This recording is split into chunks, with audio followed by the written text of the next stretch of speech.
নমস্কার জানাই সবাইকে। আমি ময়ূরী, রিটার্ন ময়ূরী ব্লগে আপনাদের স্বাগত।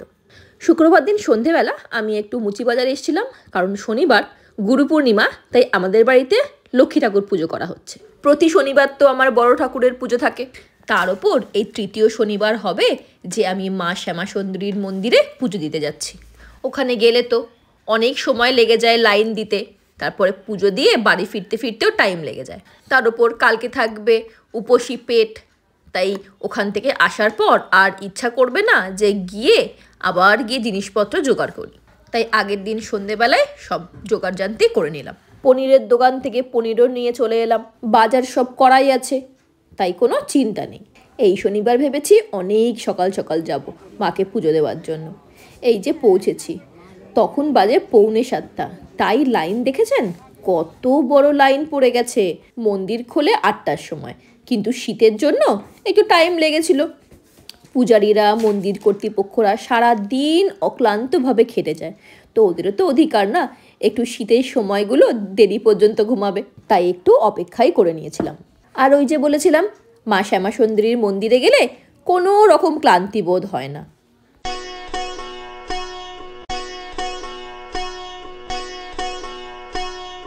এই যে পৌঁছে গেছি মায়ের একদম সামনে, আর মায়ের এই অতুলনীয় সুন্দর মুখটা দেখে মুগ্ধ হবে না এমন মনে হয় না যে কেউ আছে। আর এই দিন একটা খুব ভালো অপরচুনিটি পেয়েছিলাম সকাল সকাল যাওয়ার ফল, যে আমরা অঞ্জলি দিতে পেরেছিলাম ঠাকুরের। সকাল সকাল মাকে ঘুম ভাঙানো, তারপরে মায়ের প্রথম আরাধনা, এই দিয়েই হয় পুজোর শুরু। দিনের শুরুতে মাকে জানানো যে মা দেখো, ঘুম থেকে ওঠো, তোমার সব ভক্তরা তোমার দর্শনের জন্য হাজির হয়ে গেছে।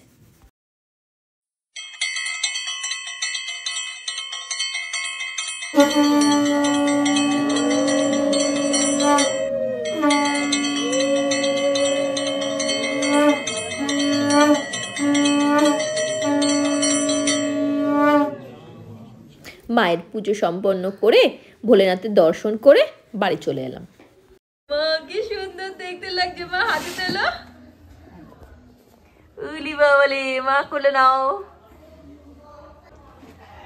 আজকে আমাদের বাড়িতে মা লক্ষ্মীর পুনরায় প্রতিষ্ঠা। হ্যাঁ, কি সুন্দর শাড়িটা পরিয়েছ। এবার এই শাড়িতে হবে বৃদ্ধি, বৃদ্ধি বলে তো মা, অধিবাস, সরি, এই শাড়িতে হবে এবার মায়ের অধিবাস। তারপরে মায়ের অধিবাস হওয়ার পর তারপরে মাকে অন্য শাড়ি পরানো হবে। সুন্দর লাগছে, ব্লাউজটা খুব সুন্দর ফিটিং। হ্যাঁ, খুব সুন্দর লাগছে। চলো, তুমি শাড়িটা পরিয়েছো খুব সুন্দর করে, আর যখন ওই পুজো হয়ে যাবে ওই শাড়িটা আমি পরিয়ে দেবো ওখানে, ঠিক আছে? কাপড়টাও খুব সুন্দর দিয়েছে, তাই না? ডবল করে দিয়েছে। হ্যাঁ, ডবল করে দিয়েছে। কাপড়ের ডিজাইনটাও খুব সুন্দর বানিয়েছে। যে পার দিয়ে দিয়ে শর্ট পড়ছিল কাপড়টা, হ্যাঁ, এই লাল ফিতে দিয়ে করে খুব সুন্দর করেছে। আর এই যে কুচিগুলো দিয়ে এই ঘেরটাও এত সুন্দর, মানে এবার পর থেকে আমাদের সব ঠাকুরের শাড়ির কাজ ওনাকে দেবো। খুব সুন্দর হয়েছে শাড়িটা, এত সুন্দর, পুরো মনের মতো বানিয়ে দিয়েছে। হ্যাঁ, তাই তো বলছি, পুরো মনের মতো বানিয়ে দিয়েছে পুরো একেবারে, খুব সুন্দর। এটা কোথায় বাঁধবে লাল সুতোটা? কোমরে। আচ্ছা,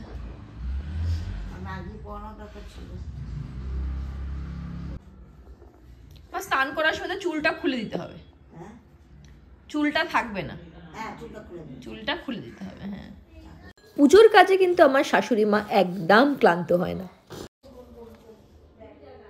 ওং দীপজ্যোতি পরম ব্রহ্ম, দীপজ্যোতি জনার্দন, দীপজ্যোতি হরমে পাপং, দীপজ্যোতি নমস্তুতে। আপসারা দিয়েছেন তো? হ্যাঁ, সব দাও, জল দাও তো। ওং সর্বতীর্থং মমং বাড়ি সর্বদৈব সমৃদ্ধং ইমং ঘটং সমারুহ্য ইষ্ট দেবী গণেশ তাং স্ত্রী বিলম্ব আশু বাবু সুদবর্ণ। আগে সব তোমাকে করো।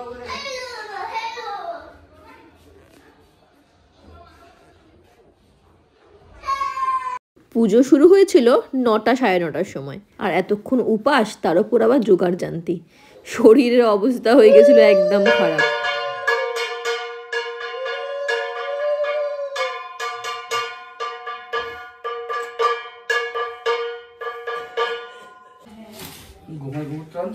হ্যাঁ হ্যাঁ, এখানে তো গোমূত্র গোছনা দিয়েছে আর গোবর দিয়ে দিয়েছে, বুঝেছো? ওইটা দিয়ে কাজটা কোথায় গো? এই যে শুনতে, এই যে নাও, এই যে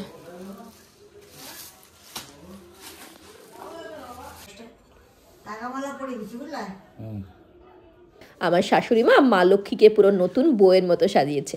এবার সবার মনে প্রশ্ন জাগতে পারে যে গুরু পূর্ণিমায় আবার কিসের মা লক্ষ্মীর প্রতিষ্ঠা?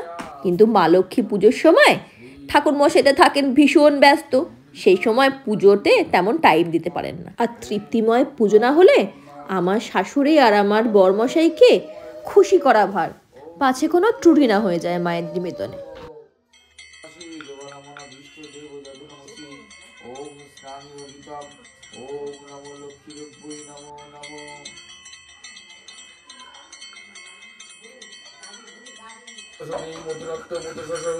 মধুমাত পার্থিবঙ্গরাজ মধুরস্মিতা মধুমান্য বনস্পতি মধুমাং অস্ত সূর্য মাতৃকা মন্ত্র ওম মধু ওম মধু ওম মধু ওম স্থানীয় মধু ওম নমো লক্ষ্মীদেব্যই নমো ওম নমো তেল হরিদ্রাচূর্ণেন ওম নমো লক্ষ্মীদেব্যই নমো ওম লক্ষ্মীদেব্যই নমো নমো ओम आपयस्य समेतुते विश्वत समाविष्णु भवदेश संगते ओम आपयस्य समेतुते विश्वत समाविष्णु भवदेश संगते ओम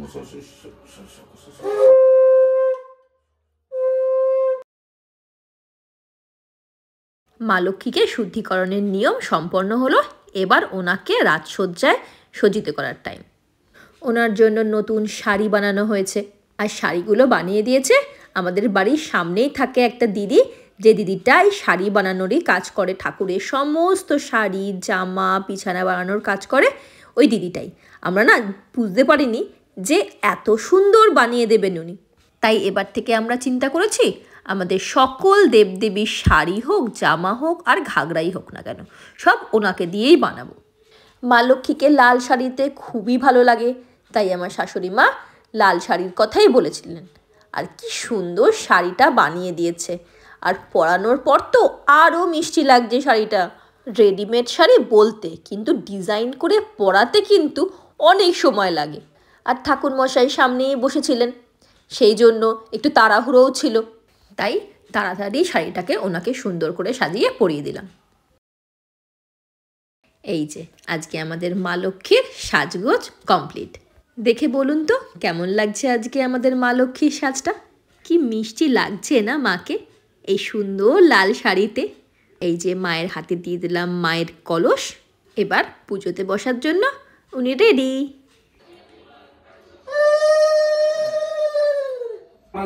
পরমেষ্টি গ্রহ নমো দক্ষিণে গঙ্গায় নমো ঊর্ধ্বে ব্রহ্মণে নমো অধনন্তায় নমো পশ্চাতে ক্ষেত্রফলায় নমো সন্মুখে নারায়ণ শ্রী বিষ্ণু নমো মধ্যে লক্ষ্মীদেব্যই নমো নমো ওম পুত্রায় গণেশায় নমো নমো ওম কর্তবস্মিং গুরু গণেশাদি নানাদপতা পূজা পূর্বক পুনরায় শ্রী শ্রী লক্ষ্মী দেবী অধিবাস। পুজো শেষ হতে হতে বেজে গেছিল রাত 11:30, তাই আর ফোনের দিকে ধ্যান দেওয়া হয়নি, যে ভিডিওটা শেষ করব সেটারও আর চান্স পাইনি।